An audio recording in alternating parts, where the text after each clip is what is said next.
Le troisième passage que le Seigneur nous a donné dit ceci. Si quelqu'un veut venir après moi, qu'il renonce à lui-même, qu'il se charge de sa croix et qu'il me suive. Car celui qui voudra sauver sa vie la perdra, mais celui qui la perdra à cause de moi la retrouvera. Alors que veut dire renoncer à soi-même? Donc on a une piste de réflexion dans la suite du verset. Renoncer à soi-même, c'est se charger de sa croix et perdre sa vie à cause de Christ pour la retrouver. Jésus-Christ s'est offert lui-même en rançon pour le pardon de nos péchés. Certains disent, il a payé le prix à la croix, on n'a plus rien à payer nous-mêmes. Certes, on n'a rien à payer pour le pardon de nos péchés, c'est vrai. Mais une fois la route commencée avec Jésus, il y a un prix à payer pour demeurer sur le chemin du salut et rentrer dans le royaume de Dieu. Et quel est ce prix? C'est renoncer à soi-même, se charger de sa croix et perdre sa vie à cause de Christ pour la retrouver. On est des êtres humains et on veut faire notre volonté. La nature humaine est ainsi faite. Tout homme et toute femme veut faire absolument ce qu'il veut, humainement. Et c'est là qu'intervient la foi, la confiance en Jésus-Christ et notre amour pour lui. Cette foi intervient lorsqu'on refuse de faire notre volonté pour accomplir la sienne. Notre amour pour Christ intervient lorsqu'on refuse de faire notre volonté pour accomplir la sienne. Alors, qui a raison pour me conduire au bonheur et à la vie éternelle? Est-ce que c'est mes propres pensées, mes propres voies, ou ce sont les pensées de Dieu, la voie divine? Si on est convaincu que tout ce que Jésus nous demande est pour notre bien et pour la vie éternelle dans sa présence, si on est convaincu de cela, alors on ne va pas broncher devant sa volonté, car elle va nous conduire au bonheur, aux sources paisibles et au repos de l'âme. Dans le cheminement de la vie chrétienne, il doit y avoir une progression. Comme dit la Bible, nous devons passer du lait à la nourriture solide. Et voici la nourriture solide. Nous devons arriver au point où notre volonté est tellement abandonnée entre les mains de notre Sauveur que nous n'avons plus de volonté propre. C'est facile à dire, mais c'est tout un cheminement. Et avec l'aide du Saint-Esprit, on peut y arriver. Avec son aide, je précise. Face à telle difficulté, devant telle situation, je n'ai plus de volonté propre. Je fais totalement confiance à mon Sauveur et à mon Seigneur Jésus-Christ. Si un enfant de Dieu arrive à cette maturité spirituelle, il est très proche du royaume de Dieu, très proche de grandes bénédictions divines. Alors, est-ce que Jésus, dans sa vie sur terre, est arrivé à ce point? Est-ce qu'il nous a montré l'exemple? Oui, il est arrivé à ce point quand il a déclaré cette parole. « Père, non pas que ma volonté soit faite, mais la tienne. » On peut le lire dans Luc chapitre 22, versets 42 à 44. « Père, si tu voulais éloigner de moi cette coupe, toutefois que ma volonté ne se fasse pas, mais la tienne. » Alors un ange lui apparut du ciel pour le fortifier. Étant en agonie, il priait plus instamment et sa sueur devint comme des grumeaux de sang qui tombaient à terre. La victoire de la croix, en réalité, elle a été acquise dans le jardin de Gethsémani cette nuit. Le Seigneur l'a manifestée à la croix, mais elle avait été déjà acquise cette nuit-là. Parce qu'avant d'aller sur la croix, Jésus a abandonné complètement sa volonté propre et s'est totalement remis à la volonté du Père. Sa chair ne voulait pas subir ses souffrances, mais il a choisi d'accomplir la volonté de l'Esprit. C'est pour ça qu'il était venu. La victoire a été acquise par cette détermination du Fils à accomplir la volonté du Père. Cette victoire a été acquise spirituellement avant d'être confirmée physiquement. Et on peut dire oui, il a renoncé à lui-même. Et c'est aussi pourquoi, après sa victoire à la croix, il a été élevé à la plus haute place, au-dessus de toute domination, de toute autorité. Et c'est ce que nous lisons dans Éphésiens chapitre 1, versets 20 à 21. Cette puissance, il l'a déployée en Christ, en le ressuscitant des morts et en le faisant asseoir à sa droite dans les lieux célestes, au-dessus de toute domination, de toute autorité, de toute puissance, de toute dignité et de tout nom qui se peut nommer, non seulement dans le siècle présent, mais encore dans le siècle à venir.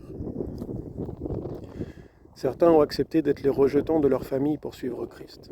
Certains ont accepté les humiliations de leur entourage, leur harcèlement plutôt que de se détourner du Seigneur Jésus. Certains ont accepté de perdre leur emploi, leur réputation, leur vie aisée matérielle et financière pour suivre Christ. Certains ont accepté les coups, la prison et même la mort physique plutôt que de renier Christ ou de lui désobéir. Eux dont le monde n'est pas digne. C'est pourquoi il est écrit Celui qui voudra sauver sa vie la perdra, mais celui qui la perdra à cause de moi la retrouvera. Alors la question qu'on peut se poser, on est chrétien, on a accepté de suivre Jésus, on a pris les eaux du baptême, on s'est engagé avec lui. Mais il y a une question qui est primordiale, qui fait de nous un disciple ou pas. Est-ce qu'on est prêt à renoncer à nous-mêmes? Est-ce qu'on est de ceux qui veulent garder leur rang social, leur confort, en désobéissant à Dieu et à l'Évangile? Ou est-ce qu'on veut être de ceux qui cherchent à suivre Jésus de tout leur cœur, quitte à perdre leur rang social, leurs amis, leur famille, leur réputation, leurs biens, quitte à tout abandonner, mais pourvu d'être auprès de Jésus? Que dit la Bible de Moïse dans Hébreux chapitre 11, versets 24 à 26? La Bible dit ceci. C'est par la foi que Moïse, devenu grand, refusa d'être appelé fils de la fille de Pharaon. Il m'en mieux à se maltraiter avec le peuple de Dieu que d'avoir pour un temps la jouissance du péché, regardant le trésor de Dieu comme une richesse plus grande que le trésor de l'Égypte, car il avait les yeux fixés sur la rémunération. Pourquoi quitter les trésors de l'Égypte? Et concernant Jésus, pourquoi quitter le ciel de gloire pour venir souffrir sur la terre, et en plus souffrir pour des pécheurs? Pourquoi l'ont-ils fait? Pourquoi ont-ils perdu leur vie? Par amour pour Dieu, par amour pour la vérité, par amour de la présence de Dieu, en vue de la récompense à venir, en vue du royaume de Dieu. Jésus-Christ est allé jusqu'à perdre sa vie physique, puis l'a retrouvée par la résurrection, et s'est assis à la plus haute place. Méprisé des hommes sur la terre, aujourd'hui tout lui est soumis. Et il est au-dessus des puissances, des dominations, des autorités, tout lui a été soumis. Il est dans une joie ineffable, il est glorifié pour l'éternité. Maintenant, qu'en est-il de nous? Préférons-nous sauver les apparences, la facilité, quitte à désobéir à Dieu?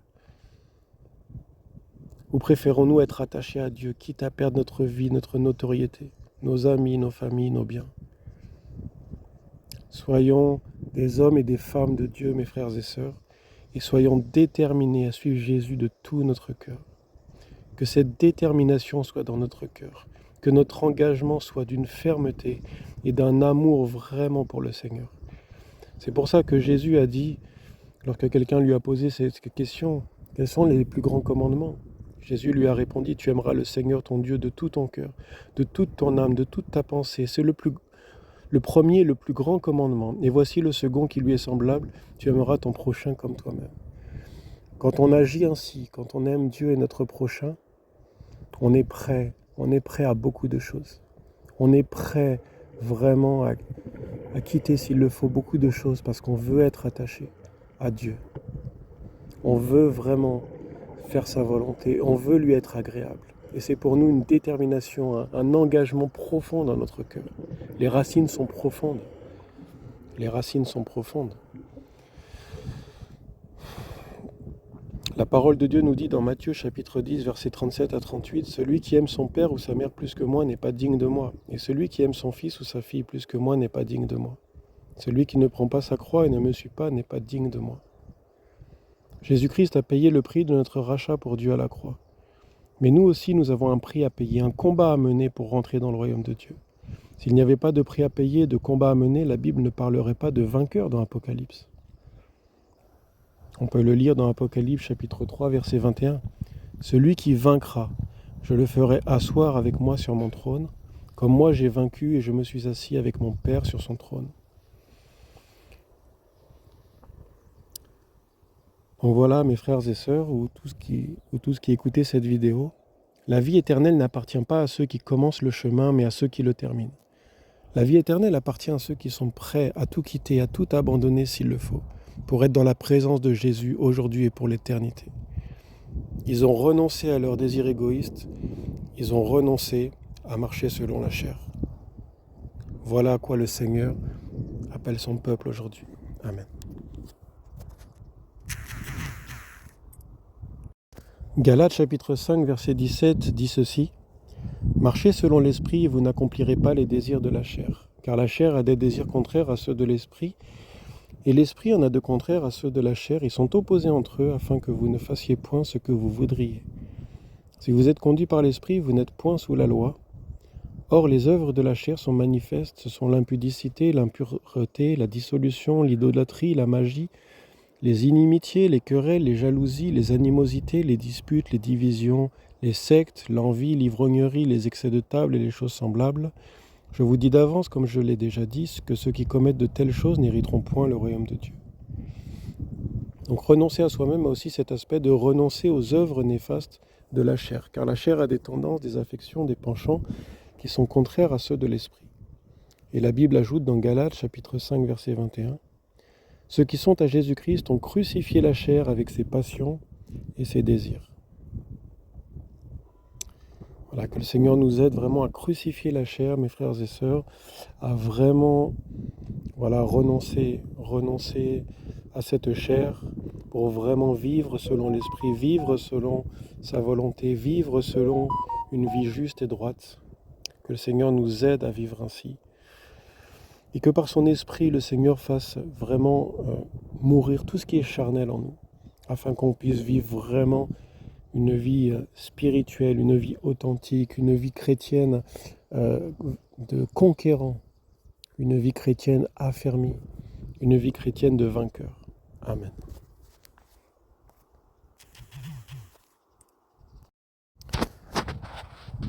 Le dernier passage que le Seigneur nous a donné pour l'Église est celui-ci dans Éphésiens chapitre 6 verset 12. Revêtez-vous de toutes les armes de Dieu afin de pouvoir tenir ferme contre les ruses du diable, car nous n'avons pas à lutter contre la chair et le sang, mais contre les dominations, les autorités, les princes de ce monde de ténèbres, contre les esprits méchants dans les lieux célestes. Le combat spirituel. Il n'y a pas de victoire sans combat. Quelqu'un peut-il dire qu'il a vaincu sans avoir combattu ? Jésus-Christ lui-même a dit « J'ai triomphé de ce monde ». Il a combattu la souillure, la méchanceté, l'infidélité à Dieu, l'incrédulité de ce monde, tous les pièges qu'on lui a tendus. Il a combattu jusqu'à la mort de la croix et n'a pas renié Dieu et n'a pas renié la vérité. Et il est aujourd'hui couronné d'honneur et de gloire. Donc il y a deux types de combats que j'ai relevés dans les Écritures. Donc le combat contre les puissances ténébreuses et le bon combat de la foi et de la bonne conscience. Ce deuxième combat, on peut le lire dans 1 Timothée chapitre 1 versets 18 à 19. Le commandement que je t'adresse, Timothée, mon enfant, selon les prophéties faites précédemment à ton sujet, c'est que d'après elles, tu combattes le bon combat, en gardant la foi et une bonne conscience. Il y a une chose très importante à savoir dans ce passage d'Éphésiens 6-12, c'est qu'on n'a pas à lutter contre la chair et le sang, mais contre des autorités, dominations et esprits méchants. Et ça, c'est vraiment très important de savoir, de ne pas se tromper de combat envers nous-mêmes et envers les autres. Il y a par exemple des gens qui commettent des péchés, qui veulent changer, qui combattent contre leur propre chair, qui n'arrivent pas à changer, qui essaient encore et qui retombent encore dans les mêmes travers, car elles ont oublié que la victoire est d'abord acquise spirituellement, par l'Esprit de Dieu et dans la prière, avant de se matérialiser physiquement.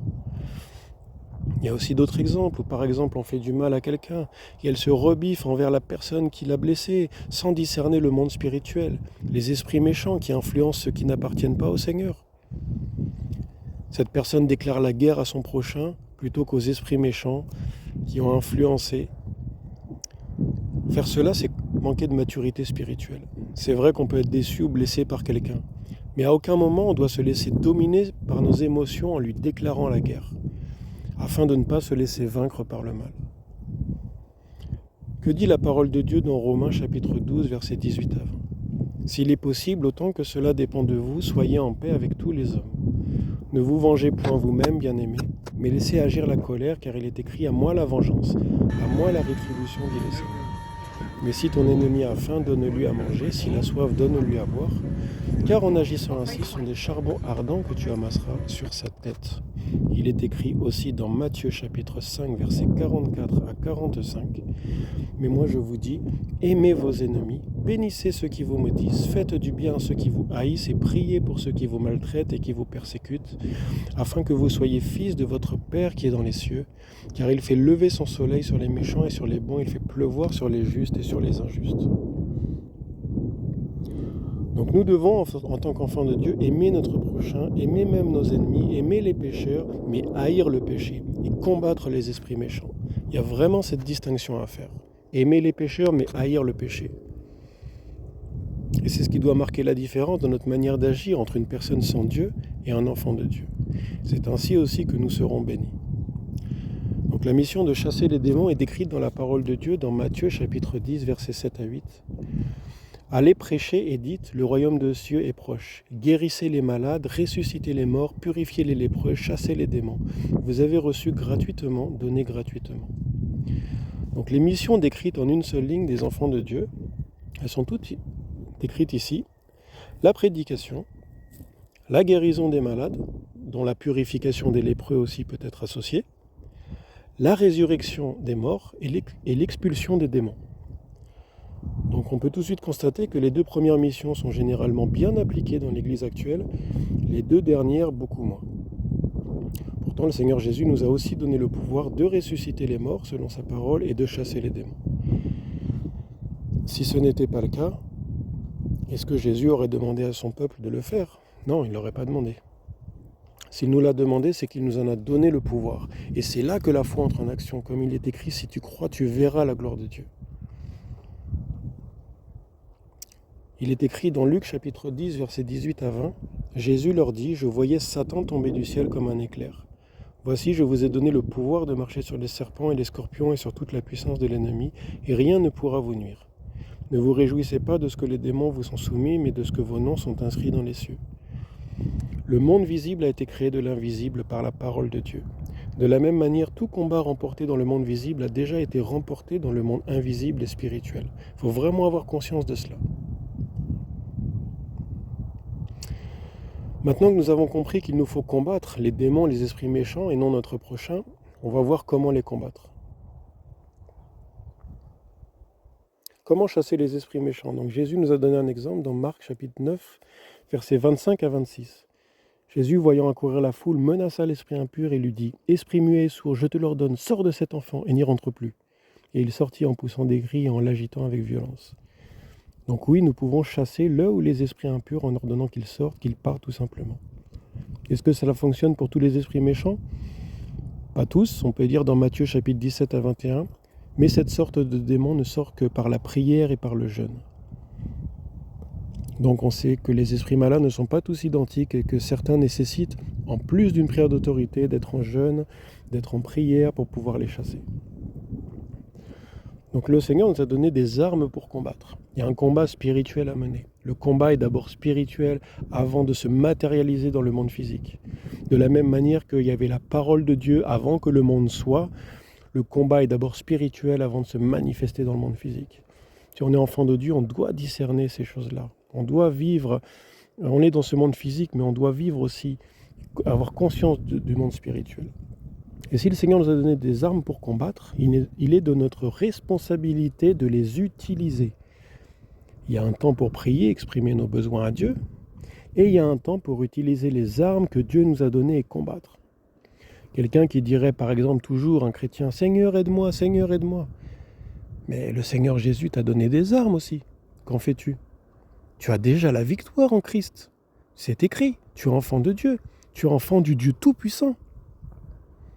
Donc il y a aussi une connaissance à avoir aussi de ce que le Seigneur a fait de nous et des armes qu'il nous a données. Parce qu'il y a des fois où effectivement on implore le secours de Dieu, mais il y a des fois il faut tout simplement combattre avec les armes qu'il nous a données. C'est ça aussi la maturité spirituelle. Donc examinons maintenant le deuxième combat, celui de la foi et de la bonne conscience. 2 Timothée chapitre 2 verset 5 dit « L'athlète n'est pas couronné s'il n'a pas combattu suivant les règles. » Si nous voulons remporter le prix de la vocation céleste, nous devons combattre. Il n'y a pas d'alternative. Dans toutes les églises de l'Apocalypse, Jésus fait des promesses aux vainqueurs, c'est-à-dire à ceux qui ont combattu le bon combat suivant les règles.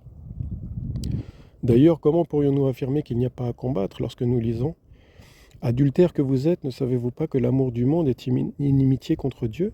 Celui donc qui veut être ami du monde se rend ennemi de Dieu. » Donc ce monde, la parole nous dit qu'il est inimitié contre Dieu. À cause de la convoitise des yeux, à cause de la convoitise de la chair et de l'orgueil de la vie, ce monde est inimitié devant Dieu. Et on ne doit pas marcher selon le courant de ce monde, mais à contre-courant selon la parole de Dieu. Donc il y a forcément un combat à mener. Sinon, on va être entraîné par la façon de penser de ce monde, son incrédulité, sa débauche, sa souillure, sa méchanceté, sa malhonnêteté et compagnie. On doit au contraire marcher dans la sainteté de Dieu, au milieu d'un monde qui a rejeté Dieu et qui fait le mal. Forcément, il y a un combat à mener. On ne doit pas être entraîné par les mœurs et les dépravations de ce monde, mais marcher dans l'obéissance à Christ selon une vie saine et paisible. Donc il y a un combat à mener afin d'ajouter foi à la parole de vie et de la vivre pleinement. Et pour vivre pleinement l'Évangile, nous marchons forcément à contre-courant de ce monde qui a rejeté Dieu. Dites-moi, de quelle institution Dieu n'a-t-il pas été rejeté dans ce monde ? Il a été rejeté de l'école ? Non, on ne parle pas de Dieu. De la politique ? Non, on ne parle pas de Dieu. Prosélytisme. De la santé, de l'économie ? Non. Dieu n'a rien à faire dans nos finances. Et nous, enfants de Dieu, nous voulons placer la volonté divine avant toute autre chose. Cherchons à donner à Christ la place qui est la sienne, la première place. Car il en est pleinement digne, il est le Tout-Puissant. C'est à lui que revient la première place. Donc voilà, c'est là que le combat pour la foi et la bonne conscience commence. Quand on attribue la place à Dieu qui est la sienne, et Dieu lui-même combat et combattra pour nous, afin que nous ne succombions pas au péché. Amen. Donc voilà le résumé des 4 paroles que le Seigneur Jésus nous a données par révélation, donc à mon épouse et moi-même pour l'Église. Et je pense que c'est des paroles, des passages clés pour la préparation au royaume de Dieu, pour la préparation à l'enlèvement. Chacun peut essayer de jauger où il en est par rapport à ces passages. Et le but, c'est que chacun puisse vraiment réaliser où il se trouve, quelles sont les voies d'amélioration, vraiment prendre conscience qu'il y a un chemin à parcourir encore, et que peut-être quelqu'un est arrivé à 10%, il lui reste 90% de chemin à faire. Peut-être quelqu'un est à 99%, mais il a encore quelque chose à faire. On a toujours à progresser avec le Seigneur. Et donc voilà, c'est des passages clés que je voulais vous partager aujourd'hui. Et le Seigneur, si vraiment nous obéissons à sa parole, si nous la mettrons en pratique, il y a de grandes bénédictions, il y a de très belles choses que le Seigneur a en réserve, pourvu que nous recevions sa parole, pourvu que nous lui accordions toute sa place, pourvu que nous montrions qu'on l'aime en la mettant en pratique. Car comme le Seigneur dit, celui qui m'aime, il obéira à ma parole. Celui qui m'aime, il m'écoute. Donc voilà, que le Seigneur soit glorifié, que le Seigneur soit béni. Soyez bénis mes frères et sœurs. Et je vous dis au revoir et peut-être une prochaine vidéo. Voilà. Soyez bénis.